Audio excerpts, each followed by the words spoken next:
Bonsoir mesdames et messieurs, bienvenue à cette nouvelle session d'information sur A30 Télévision. Les titres. Au Nord Kivu, précisément à Ocha, dans le territoire des Béni, les activités économiques paralysées ce mercredi, 24 heures après le massacre d'au moins 20 personnes par les rebelles ADF. Les détails à suivre dans un instant.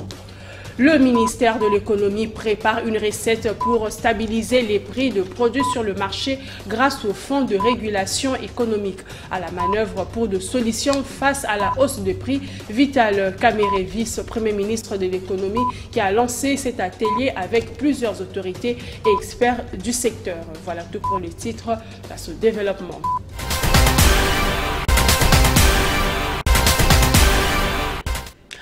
Bonsoir, j'ai annoncé dans les titres, une accalmie précaire est observée ce mercredi soir à Kibumba, au Nord Kivu, au nord du territoire de Nyiragongo, après de combats qui se sont déroulés la journée entre les FARDC et le M23 soutenus par l'armée rwandaise dans la matinée. Les leaders de la société civile ont affirmé que les rebelles du M23 voulaient déborder en passant par les lieux appelés Kanyabuki, près de Kanyamaoro, pour aller sortir vers Roussaou, au pied du mont Nyiragongo. La même source renseigne qu'une base de la force régionale de la communauté de l'Afrique de l'Est a été prise pour cible pendant des combats à Kibumba. Toujours au Nord Kivu, les activités paralysées ce mercredi à Ocha, comme annoncé au sommaire de cette édition, chef-lieu du territoire de Béni. À la base, les journées villes mortes décrétées par la société civile de cette partie du pays au lendemain de massacres d'une vingtaine de civils par les rebelles ADF. Marchés, maisons commerciales et autres établissements sont restés fermés. On fait le point avec un membre de la société civile joint par notre correspondant dans la région. La journée a été marquée par maintenant l'animation de nos illustres disparus. Il n'y a pas d'activité, donc toutes les activités ont été arrêtées jusqu'à ce qu'on arrive à inhumer ou à enterrer les victimes qui ont connu la mort. L'initiative est celle de la société civile dans toute sa globalité, parce que parmi les morts, il figure des enseignants, il figure des cultivateurs, donc toute catégorie en fait des personnes. Il aurait fallu que l'on se concentre pour que nous puissions honorer les âmes de nos illustres disparus. Toujours au Nord Kivu, lancement des travaux de construction du poste frontalier de la petite barrière de Goma par le ministre des Infrastructures, Travaux publics, Alexis Gisaro, financé par la Banque mondiale. Ces travaux, estimés à hauteur de plus de 7 millions de dollars américains, a notamment pour objectif de faciliter des échanges commerciaux entre la République démocratique du Congo et les pays de la région du Grand Lac. Au nom du comité de pilotage du PFCGL, je déclare lancer officiellement les travaux de construction des infrastructures frontalières de la petite barrière de Goma. Lancement ce 24 octobre 2023 des travaux de construction des infrastructures et installations au poste frontalier de la petite barrière de Goma dans la province du Nord Kivu entre la République démocratique du Congo et de Rwanda. Les travaux irrélatifs sont prévus pour 9 mois à date de ce jour. Le ministère des Infrastructures, maître d'ouvrage, a lancé les 10 travaux par le biais de son ministre d'État et ministre en charge des infrastructures, M. Alexis Gisaro Mouvouni. Nous inscrire pour une meilleure organisation des relations économiques transfrontalières de manière à contribuer efficacement à la croissance économique et de créer ainsi de meilleures conditions de développement socio-économique pour le bien-être de nos populations, tel que voulu par son Excellence, Monsieur le Président de la République, chef de l'État, qui tient à inscrire dans notre pays, voulais-je dire, dans une dynamique d'intégration régionale. L'objectif étant de rendre à la République démocratique du Congo sa place de leader régional. Le directeur pays de la Banque mondiale, Albert Zefak, appelle à l'occasion à la conscience collective pour soutenir ces travaux. J'exhorte la cellule et l'unité de coordination du projet a assuré un suivi rigoureux et effectif des travaux pour qu'avant le 30 juin 2024, nous retournons ici ensemble pour célébrer avec les gomatriciens l'inauguration de ces nouvelles installations, de cette petite barrière moderne. Au nom du gouverneur militaire AI du Nord Kivu, Maître David Kamwa, son conseiller principal en charge des infrastructures, parle de la politique de la promotion commerciale en faveur de la paix. Les relations commerciales et économiques entre nos États ont aujourd'hui un plus grand potentiel. Et nous devrions être capables d'utiliser ce potentiel avec le travail qui sera rendu dans les infrastructures frontalières modernes qui seront érigées ici. 7 226 995,66 $ américains est le coût total de ces bijoux. À Kinshasa, le gouvernement va manager à travers des lobbies et d'autres initiatives pour qu'en décembre, le Conseil de sécurité des Nations Unies puisse prendre la décision du retrait de la MONUSCO. C'est le vice-premier ministre en charge des Affaires étrangères qui l'a dit, Christophe Lutundula. Pour Christophe Lutundula, le chemin a été parcouru dans cette volonté de Kinshasa à obtenir le départ de Casque Bleu. C'était lors du briefing presse. Lorsque le président Tshisekedi a rencontré M. Guterres, une phrase qui dit tout, celui qui a parlé le premier, il a dit « Monsieur le Président, j'ai une bonne nouvelle à vous annoncer. Vous avez demandé que la MONUSCO s'en aille. Moi, je vous dis que je suis prêt, non, que je veux m'en aller. Donc, vous avez demandé que la MONUSCO s'en aille. Moi, je vous dis que je veux m'en aller. Donc, tout est là. Et ça s'est passé dans cette harmonie, dans la compréhension mutuelle. Évidemment, lors de la séance, parce qu'il y a les consultations, le contact et puis la séance, il n'a pas manqué certaines petites notes, certaines petites tonalités nuançant l'une ou l'autre chose ou donnant l'impression qu'on fait de la résistance. Et après, nous avons encore travaillé, moi à partir d'ici, l'ambassadeur Zénon et son équipe à partir de New York. Nous avons travaillé pendant 2 semaines pour avoir la déclaration du président du Conseil que j'ai ici. Je ne vous la lirai pas. Ce n'est pas ça l'important. Mais je vais vous prendre seulement, si vous voulez, 2 paragraphes qui sont tout à fait 3 significatifs. La déclaration dit ceci. À cet égard, donc concernant si vous voulez, la MONUSCO, le Conseil prend une bonne note du rapport daté du 2 août 2023 que le secrétaire général lui a présenté conformément au paragraphe 44 de sa résolution 2666-2022, ainsi que de la lettre émanant du vice-premier ministre, ministre des Affaires étrangères de la République démocratique du Congo, Christophe Lutundula Pala, en date du 1er septembre 2023, sur le retrait accéléré de la MONUSCO à partir de la fin de 2023. Le vice-premier ministre de l'économie nationale, Vital Kamerhe, a lancé le mardi 25 octobre à Kinshasa l'atelier de l'élaboration du plan d'action opérationnel du Fonds de régulation économique. Ces travaux visent, entre autres, à améliorer la disponibilité et l'accessibilité de produits de première nécessité sur l'ensemble du territoire national. Reportage de Serge Métélési. C'est suite aux recommandations faites par le gouvernement lors de la 98e et 106e réunion du Conseil des ministres que se tienne cet atelier axé sur l'élaboration du plan d'action opérationnel du Fonds de régulation économique. C'est le vice-premier ministre en charge de l'économie nationale, Vital Kamerhe, qui a donné les go de ces travaux qui vont durer 3 jours. Dans l'assistance, quelques membres du gouvernement, Sama Lukonde et d'autres personnalités.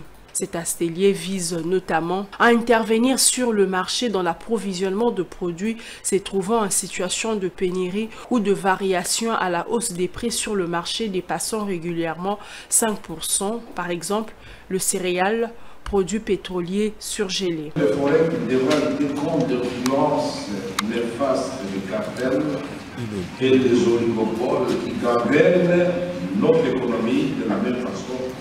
Il devra susciter la substitution de produits de première nécessité imposés par les produits locaux. La cérémonie de séjour qui consiste à définir le plan d'action opérationnel du FOREC, exercice 2023-2024, marque un moment décisif dans le processus de stabilisation du pays. Ce plan permettra de mieux préciser des objectifs, de définir les différentes activités, leur chronogramme et l'exécution, et estimera aussi le niveau des ressources dont le FOREC aura besoin pour cette période. Le secrétaire général à l'économie a pour sa part défini le plan d'action opérationnel de FOREC. Je voudrais m'adresser particulièrement aux experts chargés de mener l'étude de l'élaboration du plan d'action opérationnel 2023-2024 du FOREC, la responsabilité qui leur incombe au regard des attentes du gouvernement, de réfléchir en se servant des dispositifs de suivi et évaluation des prix et stocks, moyens d'action que dispose l'administration de l'économie nationale, en identifiant les défis majeurs et proposer un plan opérationnel ambitieux et pragmatique qui permettra au FOREC d'être cet outil efficace de régulation au regard des nombreuses distorsions et pénuries auxquelles fait face notre économie. Cet atelier connaît la participation des experts de la présidence, de la primature ainsi que des ministères parties prenantes. Présumé détournement de 25 millions de dollars américains, Albert Yuma, ancien président du conseil d'administration de la GECAMIN, et Deogracias Mutombo, ancien directeur de la Banque centrale du Congo, interdit de quitter le pays. Décision de la Cour de compte après audition de Albert Yuma par cette institution dans le cadre des enquêtes sur le dossier de détournement à la GECAMIN. Des précisions avec Jimmy Munganga Ngwaka, premier président de la Cour de compte. L'opinion publique se souviendra qu'au courant de l'année 2021, l'inspection générale des finances a conduit un audit sur la gestion de la Banque centrale du Congo. Cet audit a couvert la période allant du 1er janvier 2018 au 30 juin 2020. En date du 8 mars 2023, le rapport d'audit de l'inspection générale des finances a été transmis à la Cour des comptes. Saisi du dossier en vertu de l'article 127 de la loi organique de la Cour des comptes, le procureur général près cette cour a traduit devant la Chambre des disciplines budgétaires et financières M. Deogracias Mutombo, gouverneur de la Banque centrale du Congo au moment des faits. L'instruction menée par le magistrat instructeur a révélé des faits particulièrement graves, dont entre autres des fautes de gestion ayant occasionné des détournements d'un montant de 25 521 000 $ au préjudice respectivement de la GECAMIN pour 15 millions de dollars et du Trésor public pour 10 521 000 $. Compte tenu de la participation des uns et des autres, jusqu'au niveau actuel des enquêtes menées par le magistrat instructeur, des personnalités de la Banque centrale du Congo, de la GECAMIN et de la Robank sont impliquées dans ce dossier. Il s'agit de Deogracias Mutombo, gouverneur de la Banque centrale du Congo au moment des faits, Albert Yuma Moulimbi, PCA de la GECAMIN au moment des faits, Jacques Kamenga Chumwanga, DG AI de la GECAMIN au moment de fait, Guy Okende Ngongo et Freddy Muganza Beya, tous deux directeurs à la Banque centrale du Congo au moment des faits, et Antoine Kiala Ndombele, directeur à la Robank au moment des faits. Saisi par le magistrat instructeur en ma qualité de premier président de la Cour des comptes, compte tenu de la gravité des faits et de la nécessité que les personnes mises en cause puissent se tenir à la disposition de la Cour des comptes jusqu'à la clôture du dossier, j'ai décidé d'actionner l'article 39 de la loi organique de la Cour des comptes en prenant les mesures ci-après. 1. Le directeur général de la DGM est requis d'interdire aux personnes concernées toute sortie du territoire national jusqu'à nouvel ordre. 2. Les banques commerciales, quant à elles, sont requises de bloquer les comptes des personnes concernées jusqu'à nouvel ordre. L'instruction ouverte dans ces dossiers suit son cours. À l'Assemblée nationale, les députés provinciaux de Kinshasa sollicitent les bons offices du président Christophe Mbosso Kodiapwanga pour régler la crise qui sévit actuellement à l'Assemblée provinciale de Kinshasa. Au cours d'une audience, ces élus ont exposé tous les problèmes à la base de la crise au sein de l'organe délibérant de Kinshasa. Le député provincial Jean Goy a parlé au nom de ses collègues à la fin de ce tête-à-tête avec Christophe Mbosso. On l'écoute. Bon, tous les Kinois, il n'y a personne qui ignore ce qui se passe à l'Assemblée provinciale de Kinshasa. Malgré tout, que les gens donnent l'impression que c'est un conflit entre l'Assemblée provinciale et l'exécutif provincial, ce qui est faux. C'est un problème qui concerne les députés, c'est entre les députés et les bureaux. C'est un problème de gestion, c'est pourquoi la majorité des députés avait pris l'option de voter la résolution pour la mise en accusation de l'ordonnateur principal, qui est l'ancien président Godin Poyi, et l'ordonnateur délégué, qui est l'ancien questeur Epiama. Alors, les dossiers, ils sont allés en justice et pour la déchéance, pendant que nous n'avons pas, il n'y avait pas une motion sur la déchéance. C'était sur la mise en accusation. Curieusement, la justice nous dira après 8 jours. On va nous répondre. Le même jour, il y a un arrêt qui sort annulant la décision de déchéance de ces 2 membres de l'Assemblée provinciale. Donc pour nous, la résolution, une décision qui n'existe pas, pour nous la résolution sur leur mise en accusation demeure. Nous avons vu le VPM qui a écrit suspendant les activités de l'Assemblée provinciale pendant la session budgétaire. Donc on ne peut pas comprendre les tenants et les aboutissants de cette décision-là. Alors nous sommes rendus compte qu'à la justice ça ne tient pas. Maintenant nous devons voir les hauts dignitaires, les hauts responsables de ces pays. C'est pourquoi nous sommes venus en premier voir le président de l'Assemblée nationale, qui est aussi membre du présidium de l'Union sacrée, d'autant plus que tous les députés ici de la ville de Kinshasa sont dans l'Union sacrée. Ce que nous attendons du président de l'Assemblée nationale, les sages qu'il est, l'ouverture de la plénière, et puis qu'on arrive à trouver la solution aux problèmes qui se posent. Parce que si nous ne faisons pas attention, les députés risquent d'être indexés. Alors si aujourd'hui nous sommes indexés, cela va compromettre aussi notre électorat, qui est aussi l'électorat du chef de l'État. Alors c'est pourquoi nous sommes venus.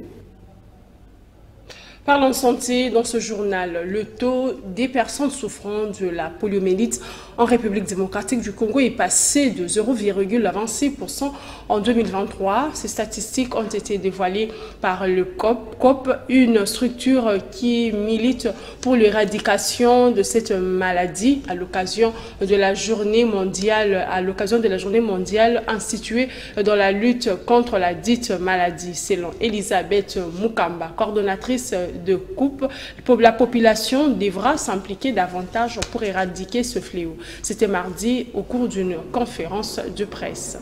Si cette journée mondiale a été décrétée, c'est pour nous rappeler que la poliomyélite reste encore un problème de santé publique et qu'il y a une attention à porter pour arriver à franchir le dernier kilomètre qui nous reste en rapport avec tous les efforts qui ont été fournis. Le nombre de cas au niveau mondial a sensiblement baissé et comme vous avez appris, de plus de 99%, mais il y a encore des enfants qui, à ce jour, développent la paralysie simplement parce qu'ils n'ont pas été vaccinés contre la poliomyélite, le seul moyen d'ailleurs de lutter contre cette maladie. Donc pour nous, c'est une opportunité pour rappeler qu'il faut que les enfants soient vaccinés, que tous les acteurs à quelque niveau puissent s'engager tout justement pour que cette vaccination des enfants soit effective dans leur domaine respectif. Dans l'actualité également, Martin Fayulu, candidat à l'élection présidentielle de décembre 2023, s'engage à défendre les intérêts réels de la population une fois élu à la tête du pays. Le président du parti politique SID a pris cet engagement mardi après la signature du contrat social intitulé Congo Tolingi, initiative du réseau Pona Congo. Martin Fayulu estime que le contrat social répond aux problèmes de la population. À quelques mois de la tenue des élections générales en République démocratique du Congo, les réseaux citoyens pour le Congo continuent à faire adhérer les acteurs politiques à son initiative Congo Tolingi. Les mardis, c'était au tour de Martin Fayulu Madidi, candidat à la présidentielle, déposer sa signature dans ses contrats sociaux. Après sa signature, le président de l'ICD a salué ses contrats sociaux qui a des similitudes avec son projet de société. Mais les messages sont très simples. Il y a un téléphone, le bonheur de la population. Si nous nous sommes engagés à travailler pour la population, nous devons signer ces contrats sociaux. Parce que ça vient du peuple. Le peuple nous dit ce qu'il veut. Et nous ne pouvons pas faire autre chose que de signer ces contrats. Martin Fayulu Madidi s'est dit en outre ouvert à l'idée d'un débat public et contradictoire entre les candidats présidents de la République. Je dis que j'ai vu que les jeunes qui ont amené Anzuluni à la tête de leur parti, ils ont procédé par des primaires. Ils ont procédé par un débat contradictoire. Et eux-mêmes, c'est eux qui ont demandé les débats. Ils m'ont écrit. Je vais répondre positivement. Donc moi je suis d'accord pour un débat contradictoire, pour que chacun de nous décline ce qu'il doit faire s'il est élu demain président de la République. Les contrats sociaux Congo Tolingi, qui est issu de la collecte des préoccupations des Congolais, est ouvert à tous les candidats présidents de la République, mais aussi aux candidats aux législatives nationales et provinciales. Le président de la Fondation Femmes et cadre du parti ACR, Ogi Mamoni, offre un accès aux soins de santé gratuits aux malades pendant 3 jours au centre médical qui s'est situé au quartier Livoulou dans la commune de Lemba. Cette campagne a été lancée lundi après un bref échange entre ce membre du parti d'Eliezer Tamboué et quelques habitants de cette municipalité. Reportage Meshak Wabena.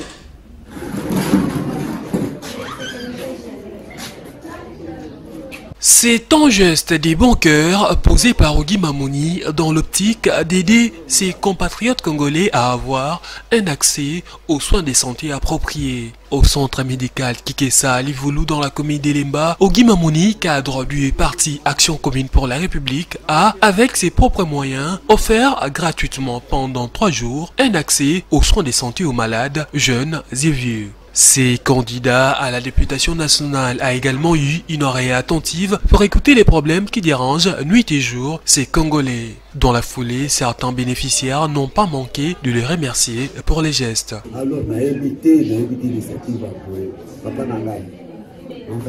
Dans 1973, on a fait Pengaï dans un avion. Vraiment, on a fait Pengaï. Et c'est où on a remonté biso bana baleki basala AVC tozana bangwa makoki ya kisi ezate kisi tala motuya ya biso bato AVC neti biso surtout ba verbe tokosalisa bango na nini mbongo ezate ordonnance bazopesa pona AVC eloko na leleli yango wana basi. Non, moi, je le fais premièrement pour l'amour de notre population. Parce que je vois que la population est vraiment dans un besoin. Ils ont besoin de nous. Comme nos autorités du pays ne veulent pas faire leur travail, c'est ça que moi, en tant qu'enfant de Dieu, comme je prends mon Dieu, je me dis toujours que quand tu aides les autres, les bons Dieu aussi finira par aussi par t'aider. C'est pour ça que je suis venu aujourd'hui pour dépenser avec mes propres moyens pour aider ma population que j'aime beaucoup. Loin de s'arrêter là, Ogi Mamoni a aussi contribué pour que, dans un futur proche, la maternité de ces centres soit réhabilitée. En sa présence dans cet hôpital, quelques malades ont réellement bénéficié des soins du corps médical. Parlons sport dans ce journal. En déplacement dans la ville de Kindu au Maniema, l'association sportive Vita Club a été battue sur le score de 2-0 par l'association sportive Maniema Union ce mardi 23 octobre 2023 au stade Joseph Kabila. Il s'agissait d'un match de remis de la 3e journée du championnat national de football Ligue 1 groupe B. Les buts de Maniema Union ont été inscrits par Jefte Kitambala et AG Basiala. Ce succès permet à l'équipe de Kindu de consolider sa place des leaders au classement avec 21 points. C'est par ici que prend fin cette session d'information. Merci de votre attention. Je vous retrouve demain à la même heure et sur la même chaîne. Au revoir.